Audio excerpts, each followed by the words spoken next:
Tour pros are renowned for their ball striking. So why is it some of the best players in the world choose to use older equipment that us amateur golfers would potentially turn our nose up at? So let's take a look at 4 very different affordable irons that the best players in the world are using, and how each iron's going to differ slightly for you guys watching this video, and the pros and cons of all of them. And I was shocked with the last option in this list, how old it is, 2011. And it really goes to show if you find something that works, well, you might as well just stick with it. But the godfather of old iron equipment has finally upgraded. And I'll be fascinated to know if this new upgrade actually stays in the bag.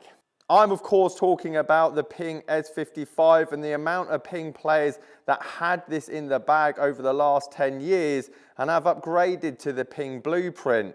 Matt Fitzpatrick very much made this iron hit the headlines when he won the US Open with it. We're talking a club that came out almost 13 years ago. But for some reason, even with the technological advancement, Ping wasn't able to find a head type that was able to do basically what this one did. And if you're wondering what that combination is having the ability to be forgiving, because I definitely didn't hit that one out the middle, yet not be offset and be able to produce quite a decent amount of spin. And one of the more higher options in this list at 33 degrees, and they're more de-lofted irons through this list, which will be surprising to some of you watching this video. But with its track record and price at the moment, you can't really lose at buying the S55 iron, as there's a good amount of demand for it, and around the £250, potentially cheaper, potentially a bit more expensive.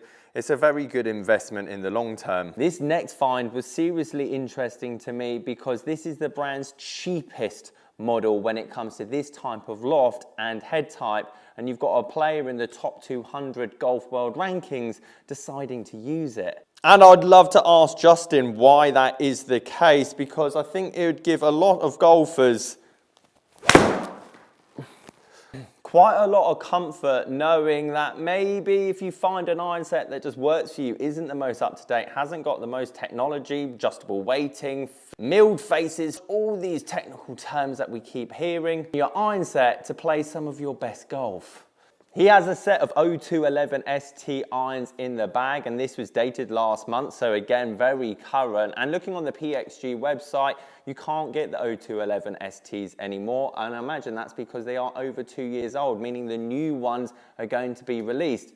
Which is great news for you guys that want this blade style head. 32 degrees, so actually quite powerful. But again, for you faster swinging players, don't like the look of offset, don't like the look of anything chunky behind the ball. And let's be honest, you still have to middle these a good 90% of the time to get them to perform. This is a great value option, 2 years old, great grips, great condition, meaning pound for pound in this list in terms of how current and the price you can get them for. Pound for pound, this is kind of the best option throughout this list. Arguably the star from the Ryder Cup USA team, and with it being the most de-lofted and also the most forgiving set through this entire list, I'm pretty sure this is going to be a no-brainer affordable option for a lot of you watching this video. And that shot right there probably explains why I'm probably more suited to this type of iron head, because I didn't catch it well whatsoever. Yeah, I got a decent amount of carry and relatively appropriate numbers. An AP2 718 iron just before it went into the T series, and even all those years back, how good does this club look? And before we go into the price of this club, we should have a quick reflection of Patrick Cantlay's bag as a very good example of if it works, stick with it. Because I'm pretty sure this bag wouldn't look out of place outside your local pro shop, apart from maybe the Circle T putter in the bottom of it, which is arguably 4 times the amount of money for that putter than this entire bag. We're talking Titleist TS3 driver, £120, £140. We're talking 915 fairway wood, £60. TS2 7 wood, again, very good option for a lot of you golfers, even the faster ones that just want a cheat stick off the tee box. And not Vokey SM9, not Vokey SM8, but Vokey SM7 wedges, again, £50 a wedge. I'll show you some prices of the 718 up here on the right hand side, and yes, it's a bit more offset and potentially a bit de-lofted for you really fast players, but we're talking about some of the best players in the world being able to use this to great effect. Not to mention Jordan Spieth went on an absolute tear with the AP2 in his bag for a very long time. So yes, potential flies with this club if you do really catch it out the rough, but let's be honest, that's very controllable if you have the right technique. From one top 10 player in the world to another, very similar head styles, very similar offset, but there is one glaring difference between these two irons, and the good thing is, it's not the price tag. And just like Max Fitzpatrick, this Tour Pro loves keeping equipment when it works.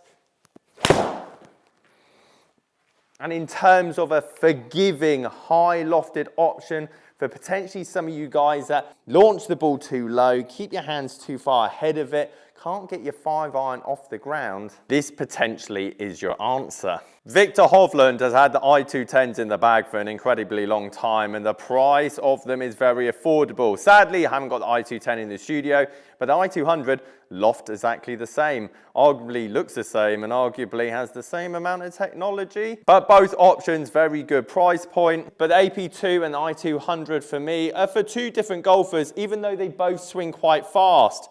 90 miles an hour. Quite steep, quite held off. Low penetrating ball flights, needs help with the loft. But as you can see, my technique is the bit that's launched the ball so low there. I've come down onto the golf ball. I've hit it very well, quite a lot of distance. Hence why a lot of pros would go to something a bit more lofted and a bit more bladed, so we get more spin. As let's be honest, what player wants to hit their 7-iron 190? And for the type of golfer that picks the ball very clean, hands behind the ball, well, the AP2 then makes sense at 30 degrees loft at the similar speed. Because if I'd hit that same shot with the Ping, launch goes up, efficiency goes down, and obviously we lose distance. No right or wrong answer, but obviously I want to just highlight the differences between these irons. There's no wonder I don't have the last iron in this option here in the studio, because it is one of the oldest. I didn't even know Cobra made a forged version of this type of head. I couldn't believe what Lexi Thompson has in the bag currently, and I haven't looked through her track record. I imagine there's been more up-to-date irons there in the past. However, she's recently gone back to the S2 forged irons on eBay, well under £200, and to be honest, it would be cheaper if more of these were actually out there, because I can't imagine there's much demand. But she highlights some very important factors with this iron, and it's the fact that she has a nice cavity back forged 31-degree iron that obviously does incredibly well for her. And putting technology and everything else to one side, she's obviously found a set at the moment that is slotting nicely into that forgiveness as well as launch and spin category that, let's be honest, all golfers are looking for. Any questions on your golf bag or your golf game, sasgolfacademy.com, and I'll catch you guys later.